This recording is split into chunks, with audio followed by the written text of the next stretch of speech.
First of all, welcome all to this Mechanical Department Distinguished Lecture Series.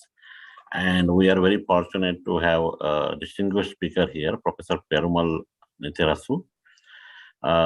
He's going to talk about digital twins. It's a very interesting and hot topic. So we are excited to hear from you, Professor. Just to give a brief introduction, the SRM University here, Andhra Pradesh branch, has started in 2017, and so far we have finished 4.5 years. And we offer engineering courses, liberal art courses, and also the management courses, apart from the science courses also, physics, chemistry, biology degrees also. So it's a full-fledged university offering all kinds of courses. So our intake is almost 2,000 per year, okay, including all the branches and fields.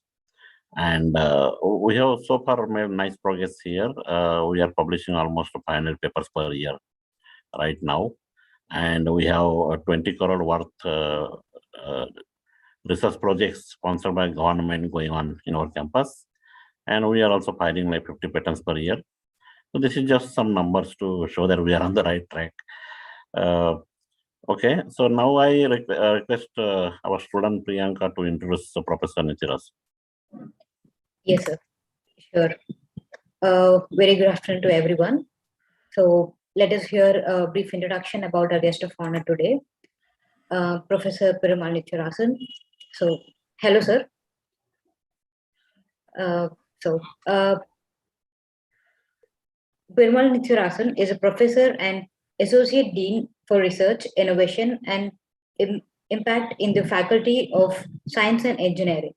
Previously, he served as a director of research in the College of Engineering, Swansea University, 2018 to 21. He was also a deputy head of the College of Engineering and held the position of Dean Academic Leadership at Swansea University between 2015 and 21. He served as the head of the Swansea Center of Computational Engineering for 5 years from 2013 to 2018. He also served in several SU communities, including HR Research Work Group as chair, leading the HR Excellence Award submission, and REF 14 Impact and Appeal committees as a member. Professor Nithirasu has proposed and implemented a public lecture named after the father of finite element methods, Professor O.C. Zengwizek. A mechanical engineer by training, the professor has extensive experience in teaching various disciplines. His research areas of interest include computational fluid dynamics, biomedical engineering, and recently AI. He has been working in these areas for more than 25 years and has published a large number of articles and books. Well known internationally for his work, Professor Nithirasu was awarded the Zengwizek Silver Medal of ICE London in 2002, the ECOMAS Young Investigator Award in 2004, and the prestigious EPSRC Advanced Fellowship in 2006. The group led by him currently consists of 10 academic staff, more than 20 postdocs, and research students. Professor Nithirasu currently co-chairs 2 international conferences, including the well-known Computational and Mathematical Biomedical Engineering series, founded by him itself. Professor Nithirasu is the founding editor-in-chief of international journals for numerical methods in biomedical engineering, published by Willie Backwell. The professor was elected to the fellowship of the Learned Society of Wales in 2018. We are very honored to have you here, sir. Thank you. Thank you. Okay, so we request Professor to take over the. Right. Thank you very much, Professor Prakash, Professor Vivekananda, and Priyanka for those kind words. Let me share my screen.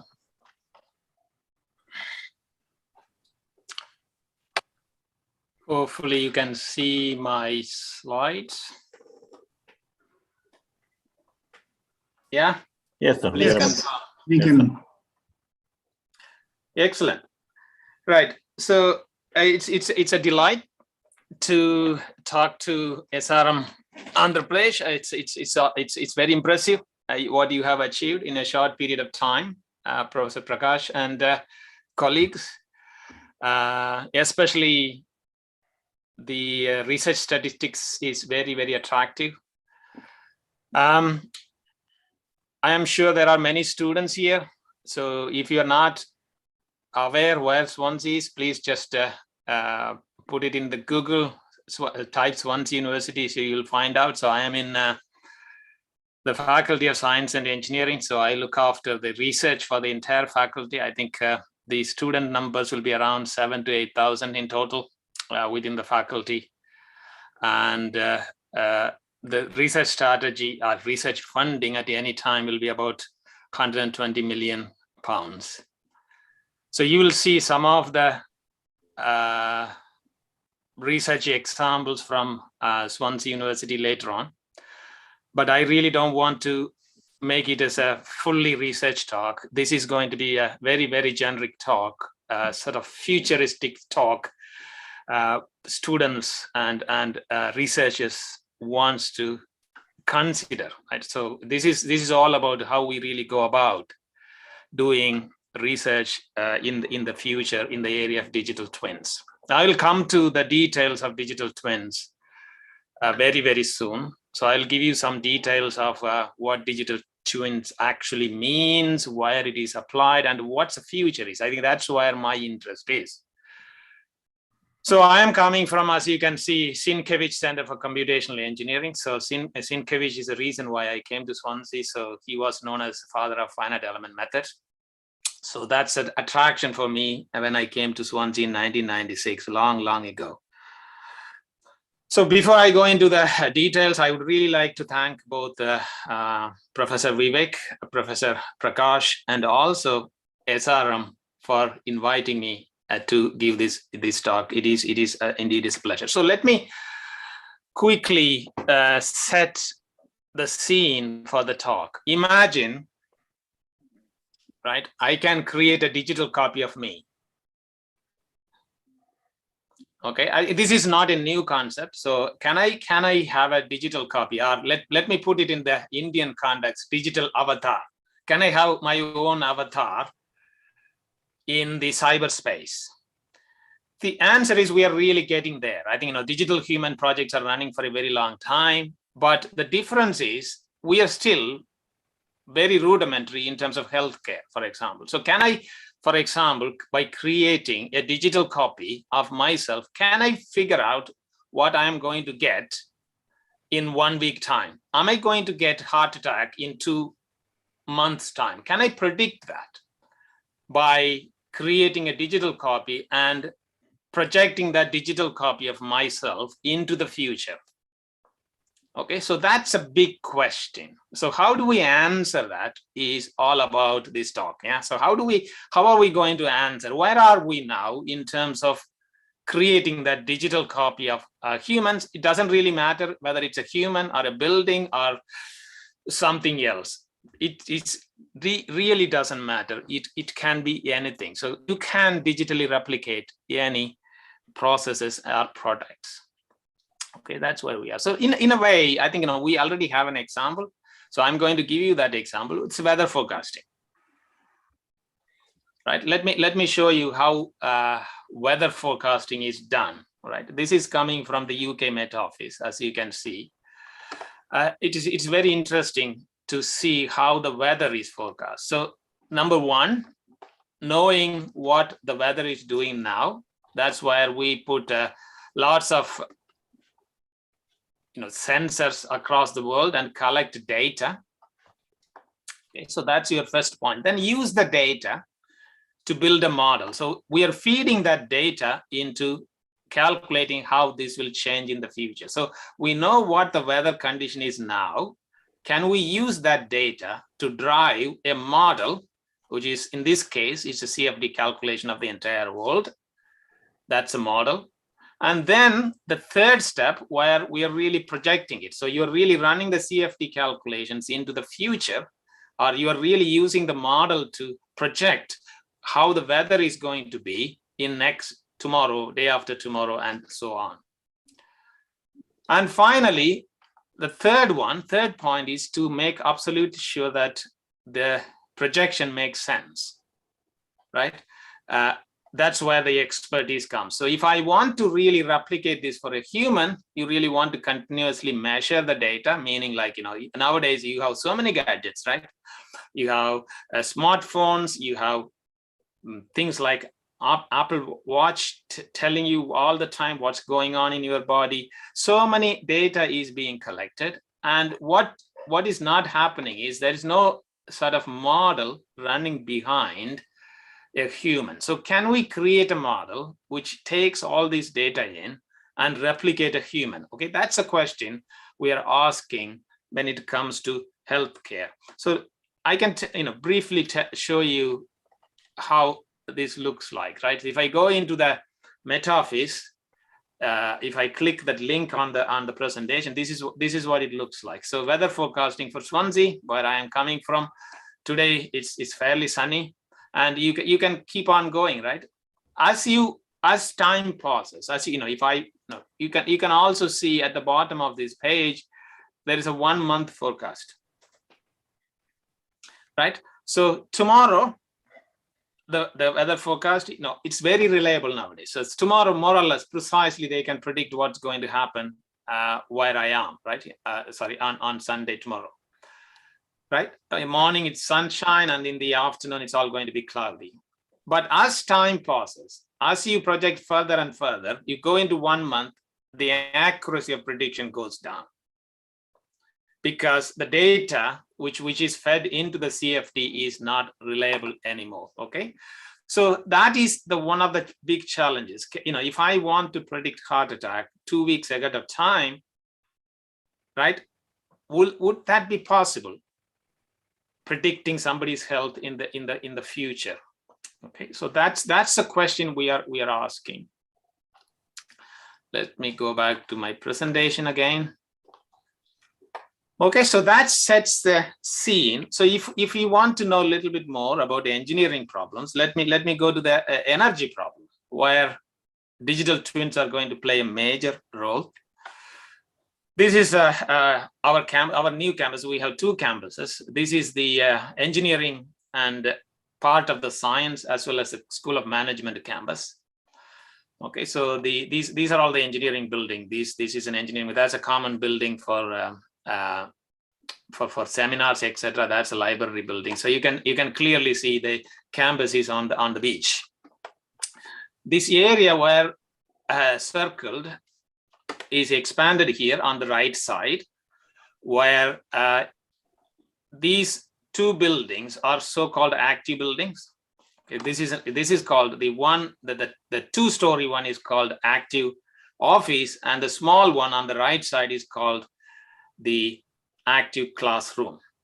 And there's another building you can see, the 3rd building, the taller building, which is the Energy Institute. So what's the difference between the Energy Institute building and this active building is very simple. These active buildings generate their own power. Okay, so they are coated with solar, generating photovoltaic cells on the top and also on the sides. And it also has other sort of energy generating devices like heat pumps embedded into the building. So if I take the active classroom, for example,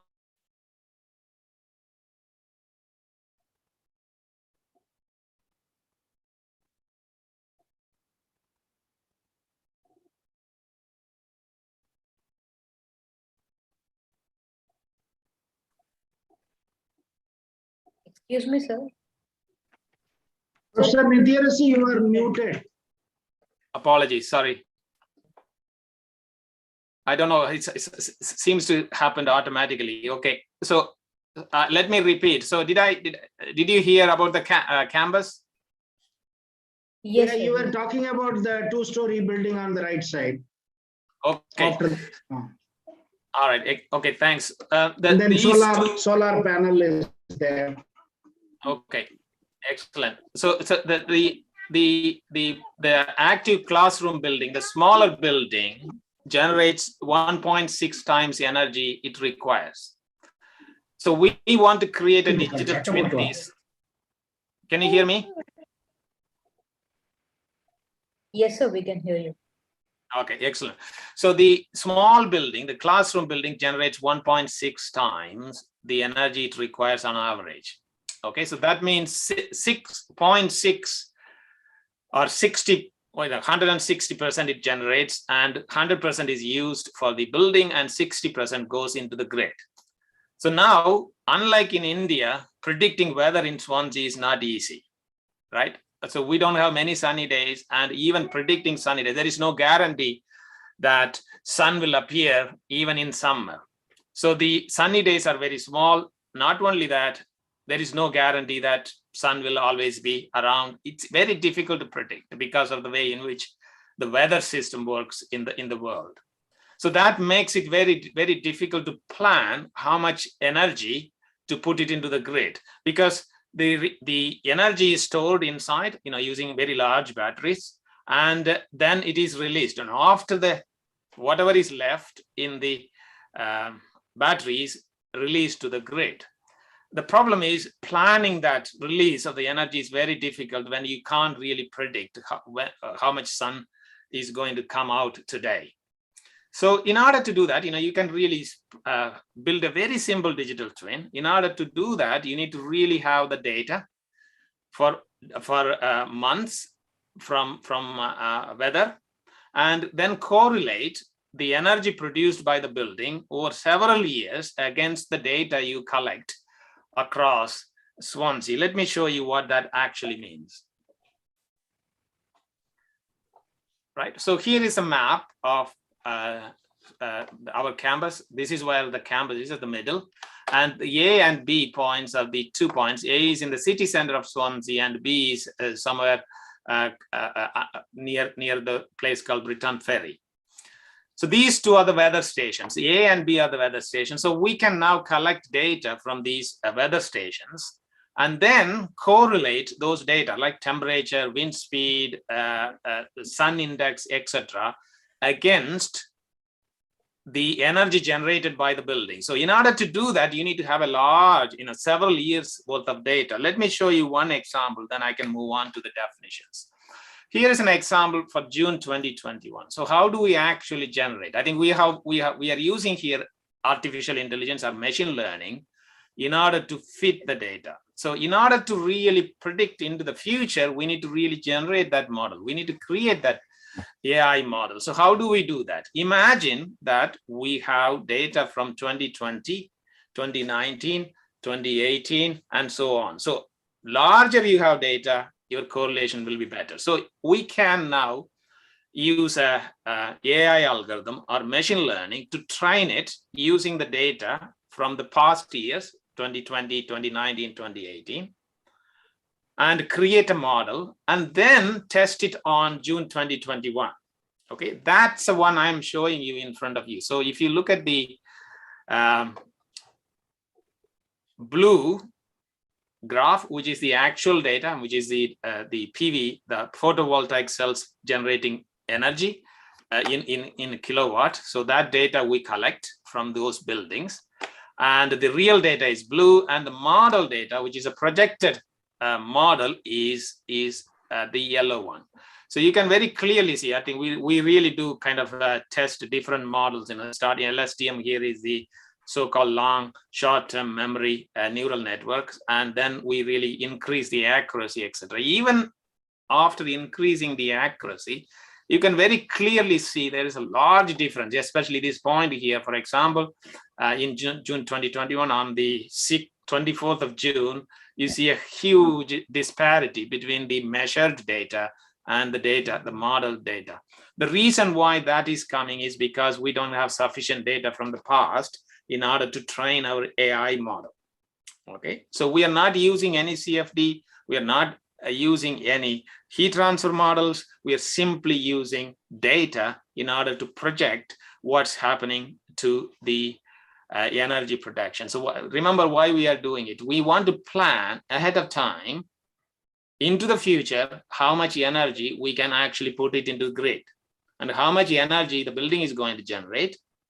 So we can optimize the storage. Storage is one of the biggest challenges in sustainable energy. right? We are all going to transition into green energy, right? So that it is quite important that we really plan.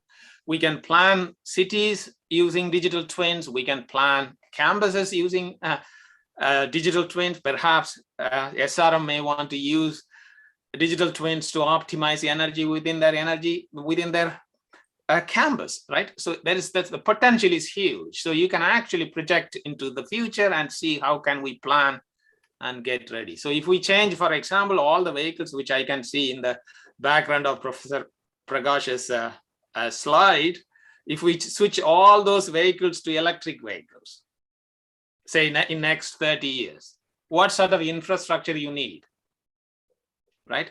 At the moment, we cannot really predict all those things using standard modeling approach. So this is where the digital twins are going to help us a lot.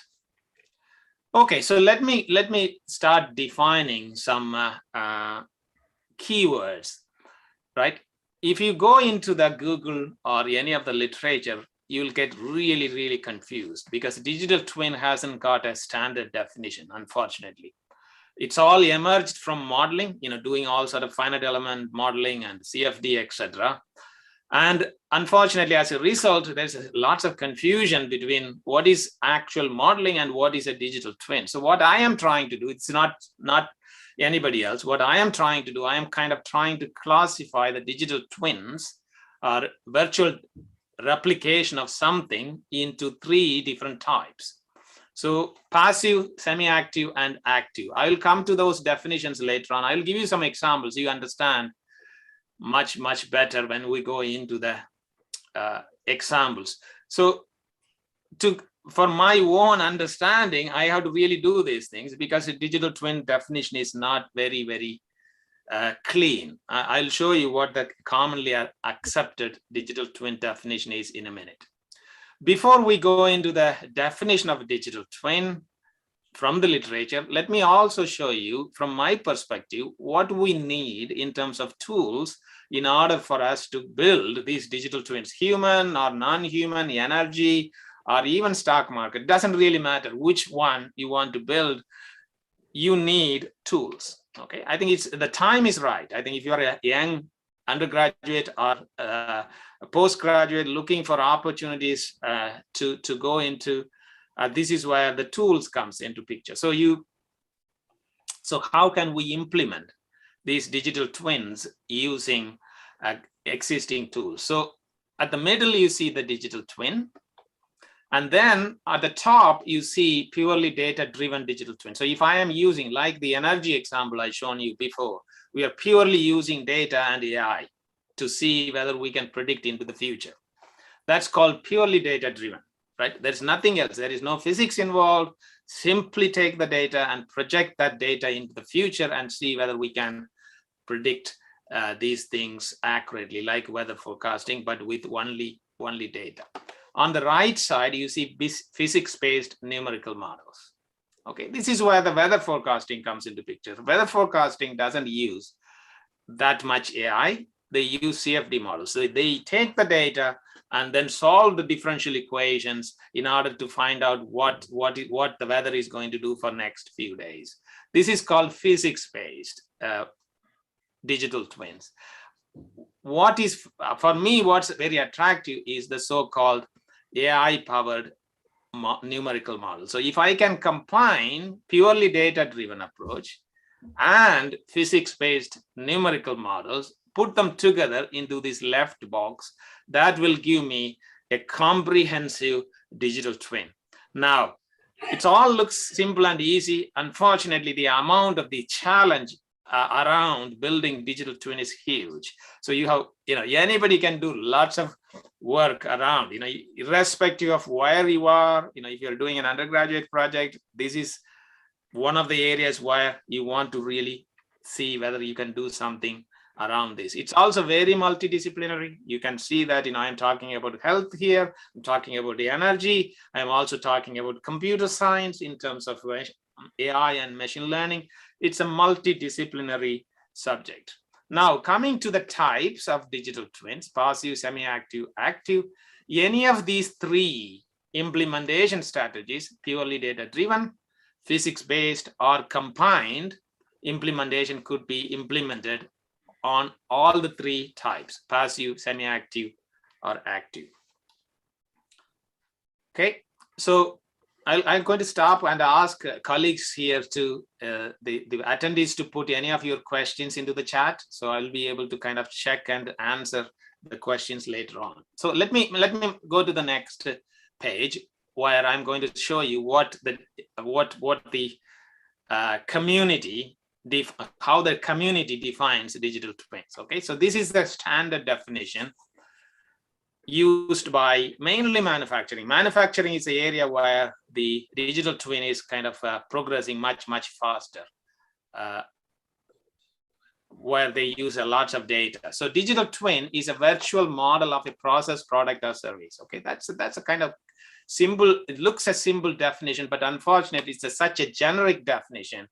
It can, there is no difference between real modeling and digital twin if you take this definition. That's why I had to introduce the three different types of digital twins.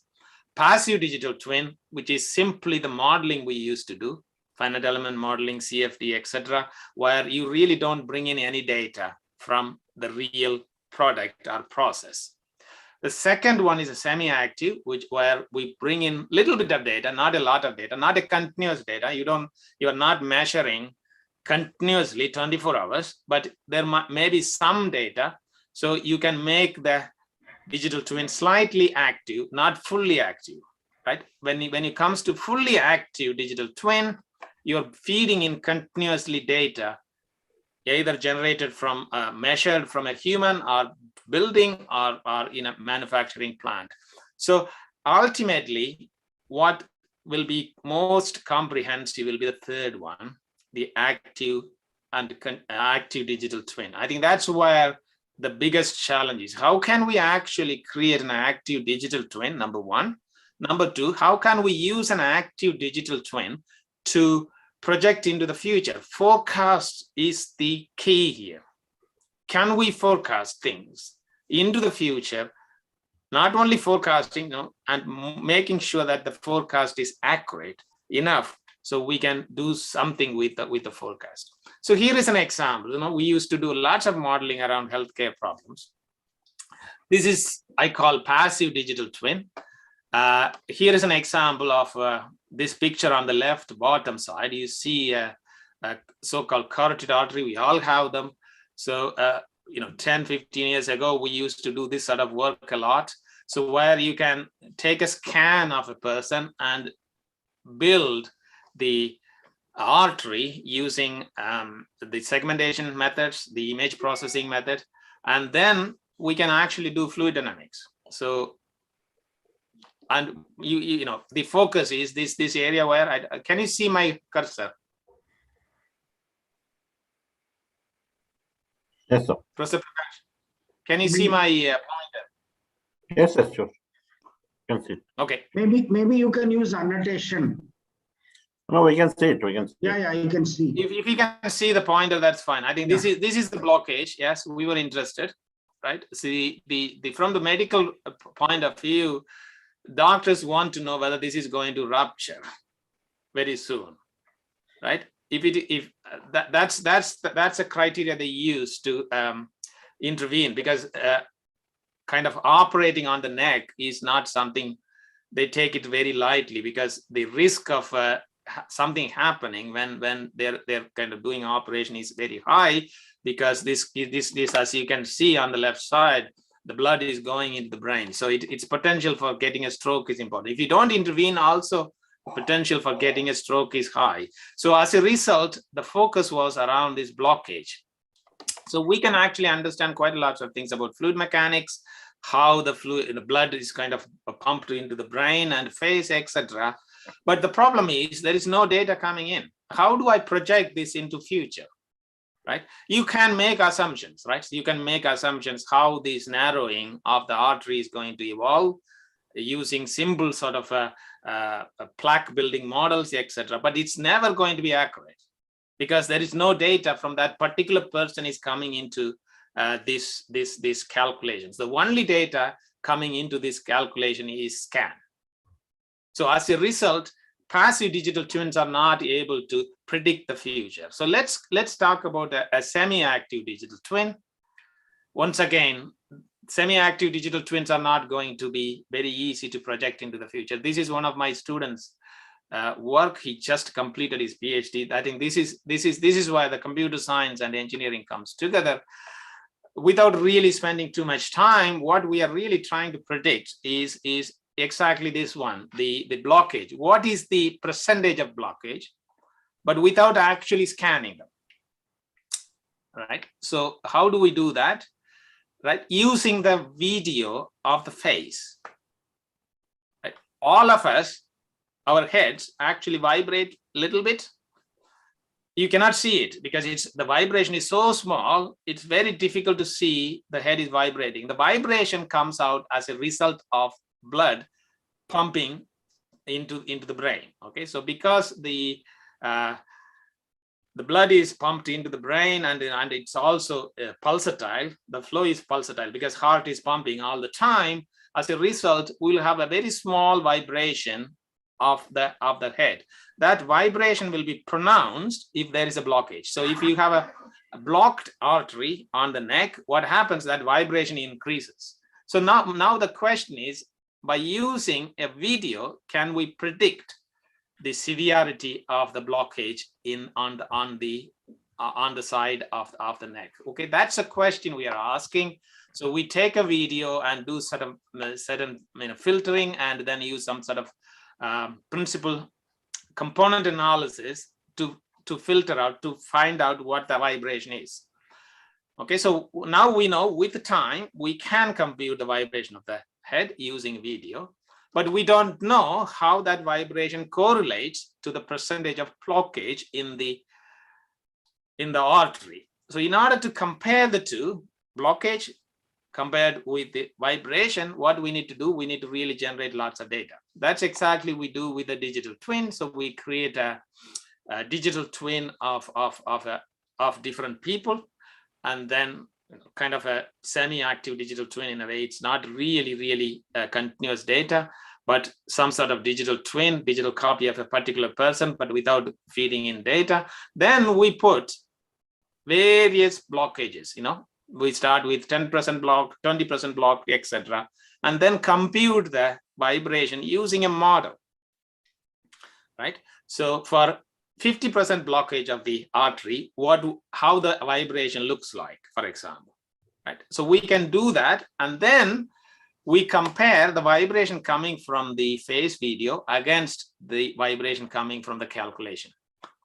And then from the calculation, we know that what the percentage of blockage is, and we match those two vibrations to work out what the blockage is. Without going into the details, if you're a mechanical engineer, it's all kind of fairly straightforward. So you have blood going into the brain, and then we can work out what the folds this blood flow generates, and then feed that folds into a vibration model to find out how the head is vibrating, and that will give you the vibration mode. So here is an example. So along the x-axis, you have time. Along the y-axis, you have displacement. The head is going up and down. As you can see, it creates this wave. You can also see the comparison between the model as well as the video results. The model results are blue, and the measured results from the video are the orange one. So as you can see, these are all kind of matched to an individual. So we take a person and we create this digital twin, or the blood flow model for that particular person, and do this computation on the right hand side and calculate the vibration.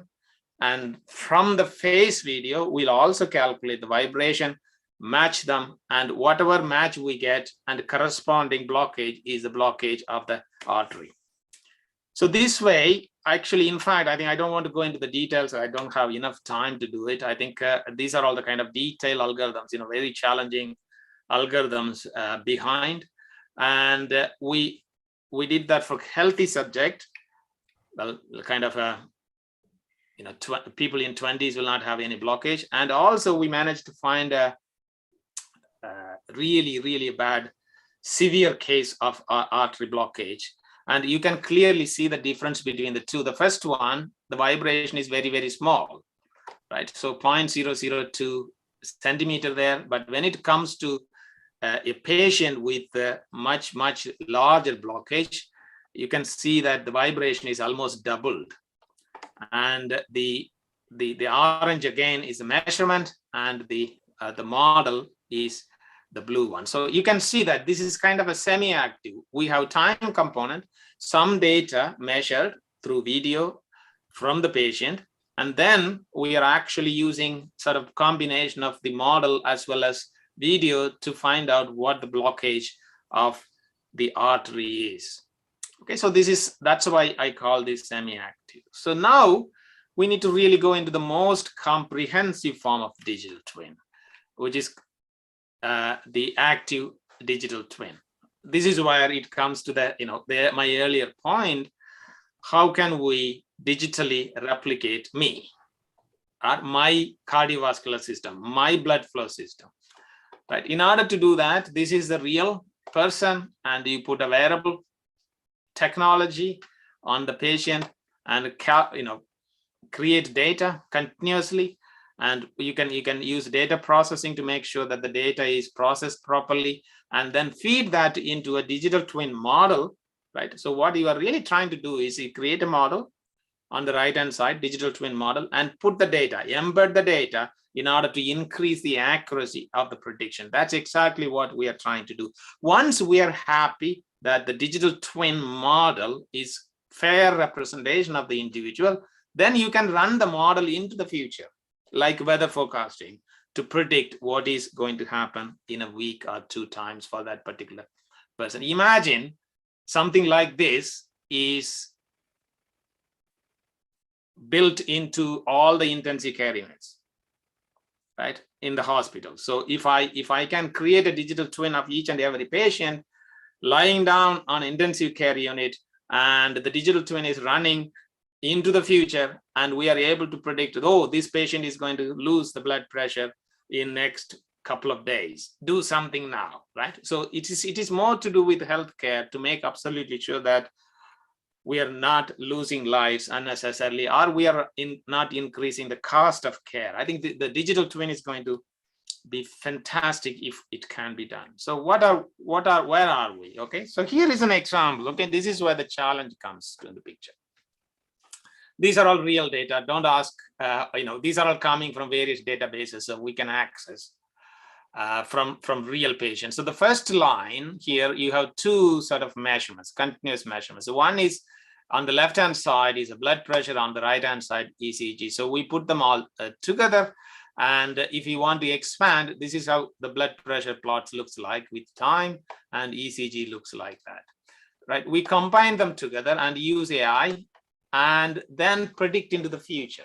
Okay, so we are really training using the history of these measurements, and then go further with the calculations without measurements, and then see whether we are able to predict into the future accurately or not. The bottom lines shows 3 sort of different times. 0 minutes, the first one, as you can see here, it's a current. Fairly good comparison between the orange as well as the predicted blue lines. Then it goes into 5 minutes. Still, the prediction into the future is fairly good if you compare. But when it goes to 15 minutes, you can start seeing the difference, right? So up to 5-10 minutes, the prediction is very nice. And as soon as you go beyond 5-10 minutes, the future prediction is kind of declining in terms of accuracy. So it is very short compared to weather forecasting. What we are really doing with the health is much more challenging, because we are really dealing with individuals, right? Unlike Earth, you have only one Earth. You need only one digital twin, but when it comes to humans, you need to really build those digital twins for each and every individual. Right, just to give you a bit more details of the 15 minutes prediction into the future, it's still fairly accurate. As you can see, the peaks we started losing some of the peaks. But as soon as you go into further 30 minutes, you can immediately see the AI is not able to predict. Okay, so this is the challenge now.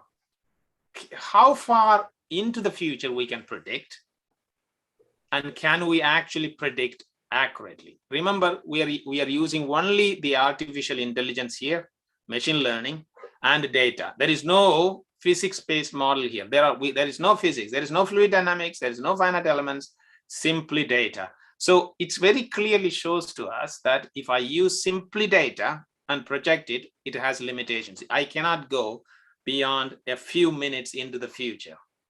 So that tells me I need to make sure that we combine both data, AI, and the traditional engineering models, which we use to understand the physics of what's happening behind the scenes.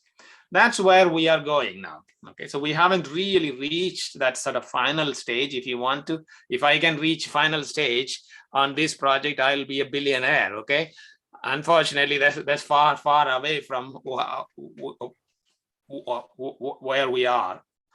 So let me give you some example. So at the moment, we are trying to really build this digital twin for the current status. Can we predict current status as accurately as possible before we project into the future? So how do we do that?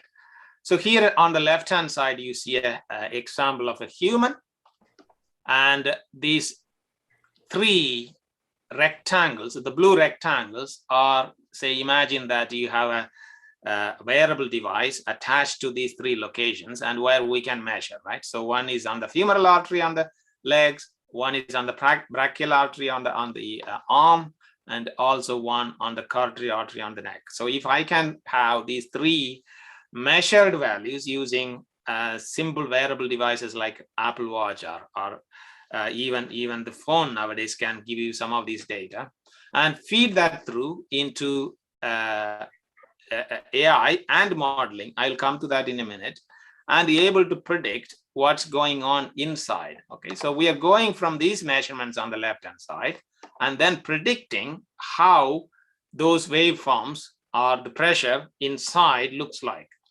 For example, if something happening close to the heart, can we predict from these three measurements, can we predict what's happening close to the heart, for example?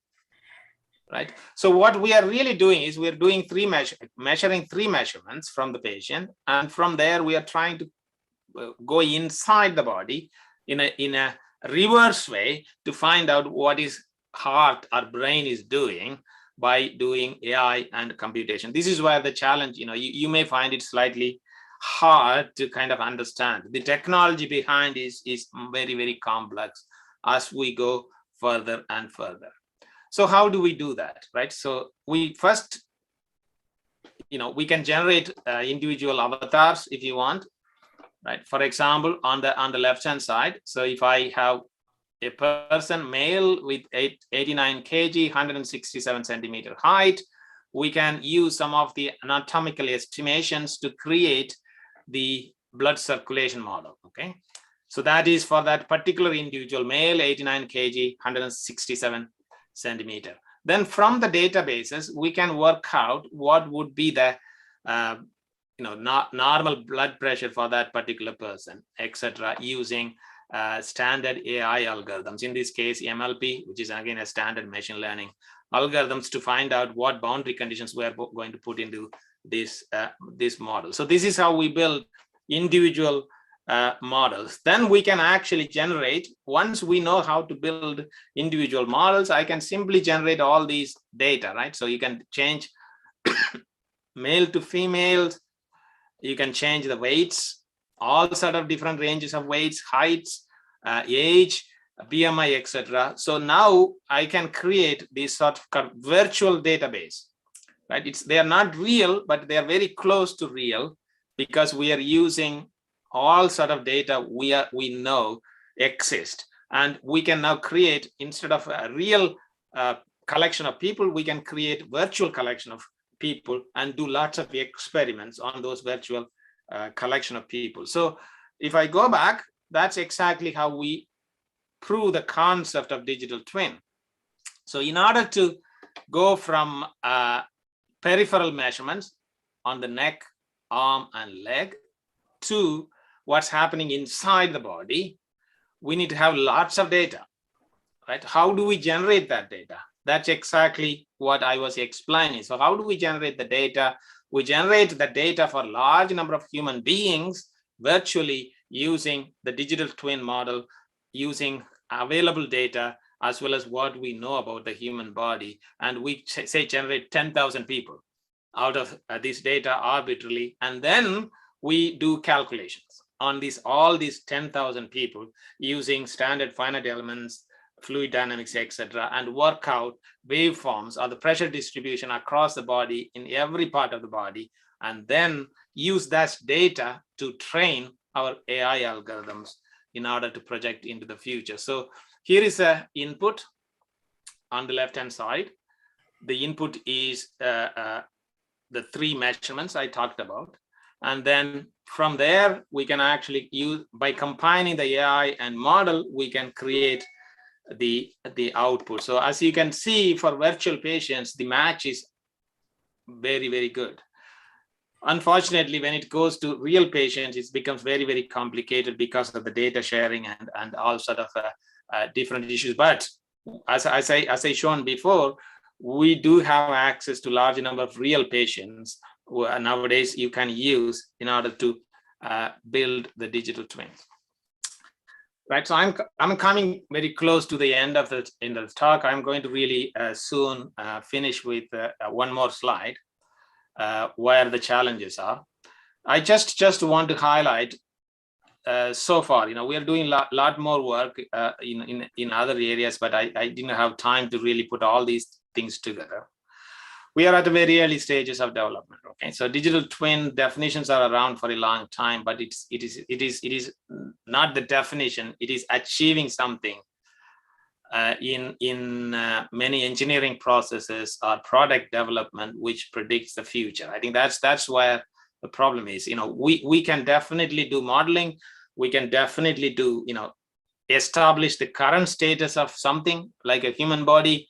But going into the future, forecasting using digital twins or building a comprehensive active digital twin which can accurately predict the future is still a big, big challenge. However, if you have challenges, you'll also have a large number of opportunities. Okay, so I'll highlight some of the opportunities in the next slide. I think remember, so if you're really interested in these sort of topics, the opportunities are huge. I think how AI has taken over more or less everywhere in the last few years. So now almost everyone is doing Python program. Almost everyone is doing machine learning in terms of either projects are part of their curriculum. So the future looks like is more to do with machine learning, and perhaps from the engineering perspective, building comprehensive digital twins, which makes things much easier for us to look into the future. Let me put everything into one slide. So far, what I talked about can be summarized into this so-called simple form of digital twin. Okay, so what I have kind of done so far, or what I have defined as an active digital twin is, say, for example, we have real data measured from somewhere, but it is very sparse. For example, I do quite lots of work on digital twin around fusion energy. Okay, so there's an urgent need to build alternative sources of energy, and fusion is being pushed in this country. And we work with the UK Atomic Energy Agency to build digital twin of the fusion system. You cannot really easily measure data because the temperature, we are talking about creating a mini sun on Earth, yeah? So that sun, you cannot simply put a thermocouple inside to measure the temperature, yeah? So the data you're going to get out of those will be very sparse, meaning you don't get comprehensive data. If you have comprehensive data measured, for example, on your body, every point, every time, it's very expensive and it's not really very comfortable to do the measurement. So the data will be always very sparse. So now using that data, I want to build a model, for example, finite element model, right? Traditionally, we always run finite elements by assuming all sort of input conditions. We don't want to make that assumption anymore. We make that the data input from the measurement. So if I can build a model, data-driven model, using the data, sparse data, not a comprehensive data, and build a model, and then the resulting model can be used for forecasting and do some actions. However, the catch is this model at the middle has to be continuously refined based on the sparse data keep coming in. As and when data comes in, you need to really refine the model, meaning you are really continuously changing the model with time in order to predict the future. So let me go back to the example, the energy example. So as I said, we do a lots of work around these active energy buildings. This is the inside of the active building I shown you before from the campus. Obviously, we do lots of CFD work around this as well, without going into the details. How do I build a digital twin of this room? This is one of the rooms within the active buildings, which generates heat, which generates energy through photovoltaics and heat pumps, and then it also heats that room, right? So the heating is done by this energy generated by these solar cells. So how do I create a digital twin? I think it's all very common sense if you look at it. I think in India, when you are sitting inside on a summer day inside a room, it's very hot. You get up and switch on the fan, right? So the humans have been acting like a sensor for a long time. When you feel uncomfortable, you go and switch on the fan or air conditioner. So if my question is, can we replace those with a sensor and a model, right? This is happening. I know it's already happening, right? The air conditioners don't switch on forever, right? So they switch off and on. There's a sensor which keeps on measuring the temperature to cut it off and on. But the problem is air conditioners will not know what the future is. I need to know what the future of this room is, right? So how can I build a model in order to predict the future of this room? It may not be very important for this project, but in overall concept of digital twin, you need to have a reliable model which represents this room and also forecasts the future. So what do we need, right? If I take the example of somebody sitting inside the room, as soon as they felt it is very hot, they're going and switching on the air conditioner. So that means the body is kind of measuring the temperature indirectly inside the room, right? So if I put the sensor, that sensor is going to measure the temperature inside the room in 4 or 5 points, let's say. So that means you have the temperature inside the room. Now I need to find out, if I want to forecast into the future, I need to find out from those temperature values, how much heat is coming into the room from the sides. So in order to do that, I need to create a model. I need to create a finite element or CFD model to understand in an inverse sense, in an opposite sense, from the temperature, I need to find out what the heat input into the room is. That's where the finite element model comes in. So once you know the heat input coming into the room, you'll be able to start projecting what's going to happen next. What's going to happen next? How much heat is going to continuously come in? So how much cooling I need to provide in order to compensate for the heat coming into the room in the future. So just to summarize, so in order to really build a comprehensive digital twin of this particular room, I need to really deal with measurements. Obviously, if you take the human being, you need to really deal with the wearable devices. Can we get accurate devices like Apple Watch to really comprehensively measure the data, accurately measure your pulse, etc. So we need to deal with measurements, and we need to really deal with inverse modeling. So we are really talking from the temperature measured inside the room and trying to figure out what the heat coming into the room generating that temperature. So that's where the inverse modeling comes into picture. Then we can use machine learning in order to really combine the data and model together to create a more comprehensive model. I think without going into the details, there's lots of details missing here, unfortunately. And we also need CFD and heat transfer model in this case, because we are talking about climate control within the room. We may need optimization in order to find out what is actually bringing that heat into the room, which part of the wall or which part of the open window is bringing in either heat or cold into the room.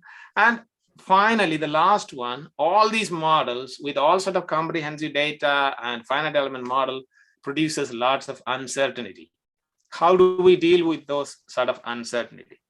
Okay, so that's my last slide, and I'm happy to answer any questions you may have. Thank you for listening, and thank you for hosting me, Professor Prakash and Professor Vivek. Thank you, sir. It was very exciting. Now I request Professor Vivek to take the questions. Shall I ask the audience to ask the question directly, or shall I read the question? No, you can read the question, sir. Yeah, so I think that will save time for everybody. Oh, yes. So it was a very nice talk, Professor Nitya Rasu. So there are some interesting questions. Dr. Kumar, so he has a question whether data-driven requires power. Data-driven requires power. I think I am not completely sure what that actually means, what you meant, Dr. Kumar. I think the power is required to run computers, etc. In order to get the data, obviously you have to have sensors into the buildings, etc. That requires some amount of power. I am assuming that you are really referring to the power requirement to do data-driven approach. Yeah, you need to collect data, right? Then use the data in order to build a comprehensive model. So those things requires expenditure of power. I'm not completely sure. I'm happy to answer if you can come up and ask that question a bit more in detail if needed. Yeah, Dr. Pratyut is our faculty in electronics and communication engineering. So maybe if you can unmute yourself, you can unmute and ask questions or post additional question, Dr. Pratyut. The next question by Raghuveer Chandluri. He has a couple of questions. What is the difference between digital model, digital shadow, and digital twin? That's question number one. Question number two is, how do you connect physical assets and the virtual assets? Right. So the word model itself is interpreted by different people in different way. Yeah, I think the digital shadow and digital twins are probably the same, using the different sort of terminology to represent the same thing. The digital model can be anything, right? Anything to do with the computer is a digital model. But digital shadow and digital twin, I really think they are the same. The digital twin, as I said, accurate replication of something. It could be a product, it could be a human being, it could be anything. Okay, so that's a digital twin or digital shadow. How physical asset and virtual assets are connected, I think through the data. As I said before, I think you have a physical asset which is continuously generating data, and you're really trying to reproduce that data. That data could be anything, right? Anything. It could be the shape of the physical asset. It could be it's movement of, if you take the manufacturing where you have the continuous chain of movement of goods, that could be the data. So where this particular product is now and where is it going next, etc. are the data you're getting, and the connection between the physical asset and the digital twin is the data. Then there is next question. Next question is from Gautam Kumar.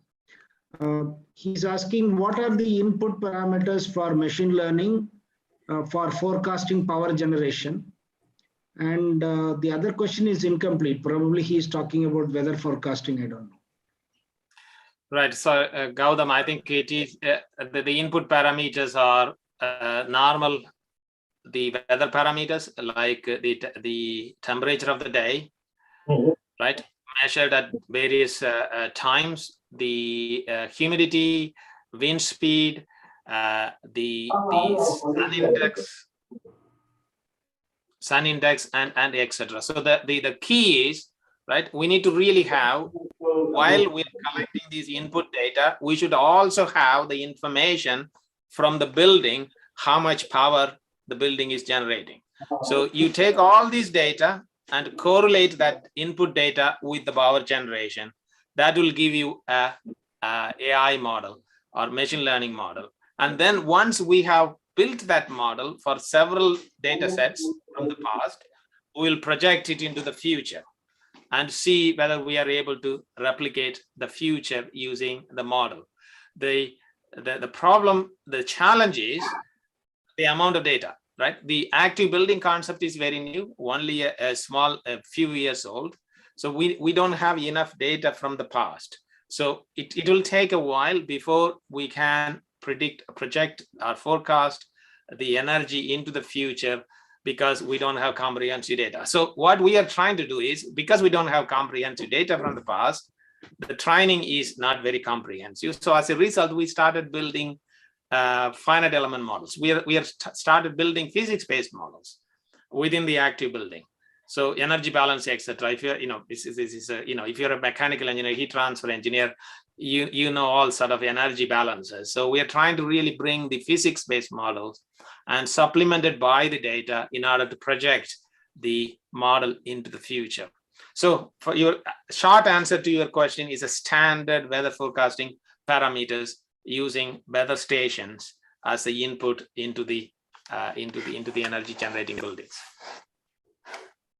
There is an additional question. I think he is clarifying his question. For power projection, are you using input from photovoltaic asset or from weather, or from the weather? Right. The input data comes from the weather. Right. You need two inputs. Yes. The input one comes from the weather forecasting. In order to train the model, input one comes from the weather forecasting, and the input the two comes from the energy generated by the solar cells. Right. So we are creating a relationship between input number one and the input number two. How the weather input is related to the energy generation. Right. So today temperature is 20 degrees Celsius. Does that mean more energy? Right? What is the correlation between 20 degrees Celsius and the energy generated? So once you have that model built, you can project it in the future. Can I also answer the anonymous question about the data, human data, Vivek? Yeah, please go ahead. Yeah, I think it is a problem. The data, not just human data, it's more difficult with the energy data as well. It is energy data. Energy data comes with the personal information. So anything to do with the personal information is not allowed. So we know, but I think majority of the databases now comes without any of the personal information.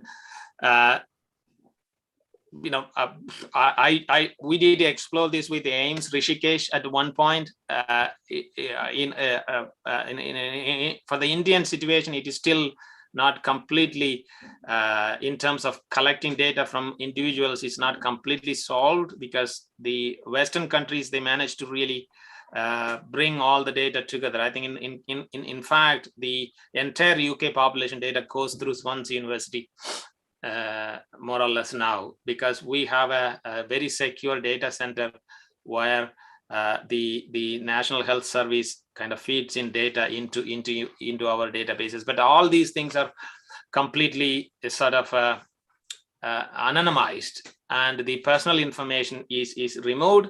And there's also very strong sort of regulation around these use of these data. Right? If I do anything slightly wrong, I may end up in jail here. So when it comes to personal protecting personal data, it is still a really difficult one. I'm not really sure where the blockages are coming from in India, But I can see the challenge of collecting data, human data. I think still lots of things are in paper form. Even in the big hospitals, lots of things are still stored in paper form. When the patient comes in, things are written down, not changed into electronic form. That sort of changing from paper to electronics happened in many other countries in the last few years. So none of our data is now in written down. They're all kind of electronic. So that's how the data is pulled in the other countries. I'm pretty sure, I think there's a very strong drive in India to really make everything electronic as well. Some states are way ahead. If I understand, states like Kerala are how this sort of public health system where things are now stored in electronic form. I think once that happens in India, I think lots of things will be accessible. Okay, so probably you have answered all questions, but I'll take one last question that is a follow-up for the previous question about the connectivity between physical assets and virtual assets. Raghuveer is asking what platform is used for connecting the virtual assets and physical assets.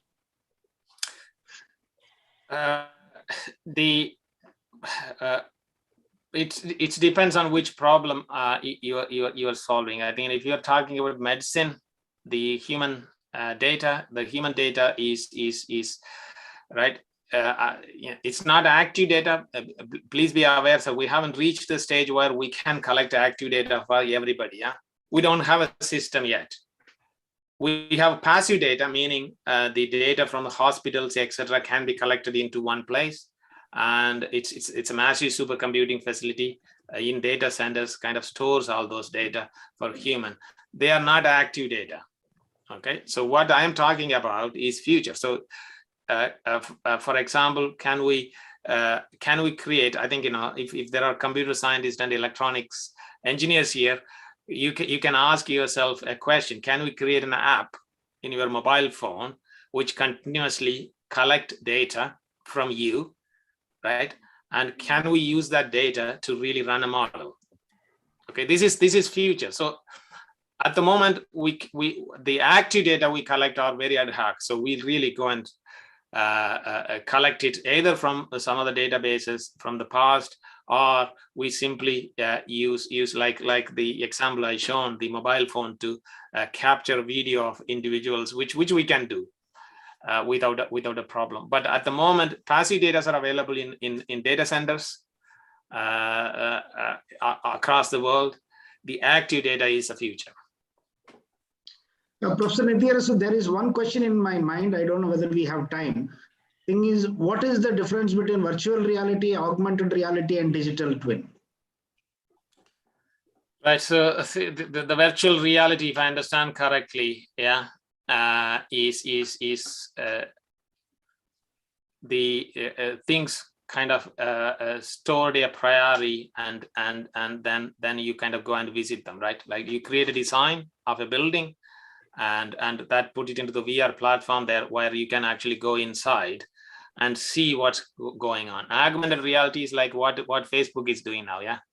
Meta, where you can create your own avatar into those places. They are not they don't have any accuracy or anything, but I think you can actually go and put yourself into a game situation and play a part inside the community. So all kind of takes place actively. Similarly, on the engineering side, if I want to put that in perspective in the augmented reality, so if you are able to create designs and modify designs while you are inside that virtual environment, it for me that's much more augmented. It's a digital twin is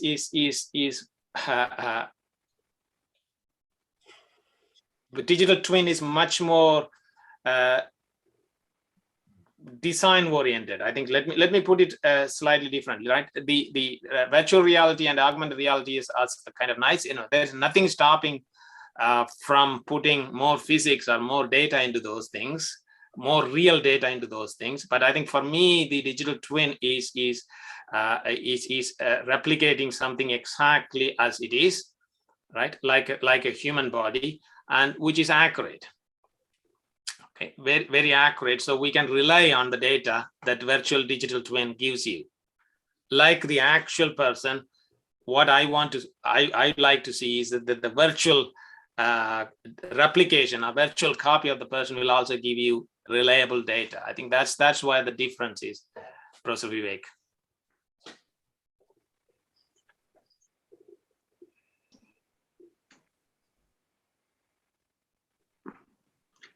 Yeah, so maybe it's time now that we close, but there is one question, if you can answer quickly. How to create digital twin for interlocking system in Indian Railways?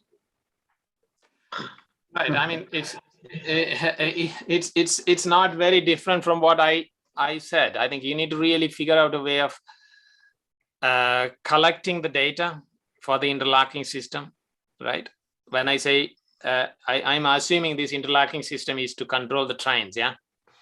So you need to really collect the data of the train, I guess, where the train is and what time it is going to sort of pass a certain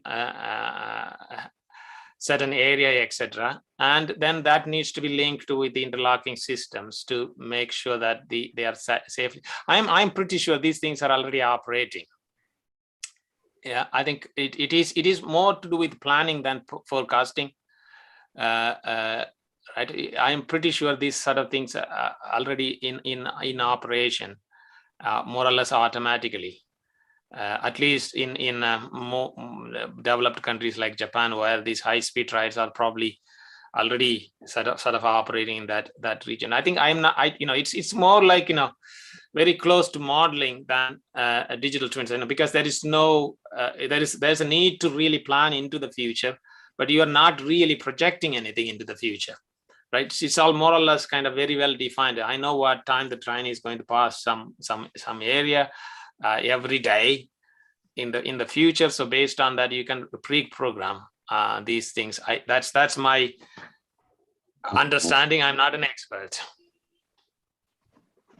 Okay, thank you, Professor Nithya. And that is the end of the question answer session. This lecture is live on YouTube. I believe that the recording will be available on YouTube. So otherwise, we'll figure out a way whether recording will be shared with the audience present here. So you can find the contact details of Professor Nithya on Google actually.